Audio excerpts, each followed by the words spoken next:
ഈ mental trauma എന്നുള്ളത് അവരൊരിക്കലും അഡ്രസ്സ് ചെയ്യുന്നില്ല എന്ന് മാത്രമല്ല, ഇത് ഞങ്ങൾക്ക് ചെയ്യാനുള്ള സൗകര്യം ഉണ്ട് എന്നും കൂടി കാണിക്കുന്ന ഒരു ആറ്റിറ്റ്യൂഡാണ്. അതെ അതെ, അതായത് എവിടെ വേണേലും പോയി പറഞ്ഞു ഞങ്ങൾക്കൊരു കുഴപ്പമില്ല, ഇതൊക്കെ ഇവിടെ എത്ര നാളായിട്ട് നടക്കുന്നതാണ്, ഇതിവിടെ നടക്കുന്നതാണ്, ഇവിടെ ഞങ്ങളെ ആരും ഇവിടെ ഒന്നും ചെയ്യാനില്ല എന്നുള്ളത് പല രീതിയിൽ കൂടെ ഇവർ എന്നോട് പറഞ്ഞു.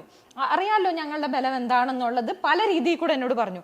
അപ്പം ഞാൻ അത് ഭയപ്പെട്ട് പലപ്പോഴും ഞാൻ മുന്നോട്ട് പോണോ വേണോ വേണ്ടേ, കാര്യം എന്നെ കയറി പിടിച്ചൊരു കേസല്ല ഇത്. അപ്പൊ അതുകൊണ്ട് തന്നെ ഇതിന് എത്രത്തോളം ഒരു ക്രിമിനൽ ഒഫൻസ് ഉണ്ടെന്നുള്ള കാര്യത്തിൽ എനിക്കും ഉറപ്പില്ലായിരുന്നു. എനിക്കറിയില്ല ഇതിന്റെ സാധ്യതകളെ പറ്റി ഒന്നും അറിയില്ല. അപ്പൊ ഞാൻ ഇതിന്റെ ഒരു കംപ്ലൈന്റിന് പോയാൽ തന്നെയും ആളുകൾ എന്നെ മോശക്കാരിയായിട്ട് കാണും. ഉടനെ ഇവര് പല രീതിയിൽ അത് ഇപ്പൊ തന്നെ ഇനി വരാൻ പോകുന്ന കാര്യങ്ങൾ കേട്ടോളൂ.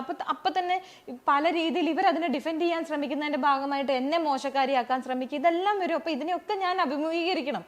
അപ്പൊ ഇതിനെ കുറിച്ചൊക്കെ ആലോചിച്ചിട്ട് ഞാൻ ഓർത്തു, വേണ്ട, ഇതിന് പോണ്ട, പ്രശ്നത്തിന് പോണ്ട.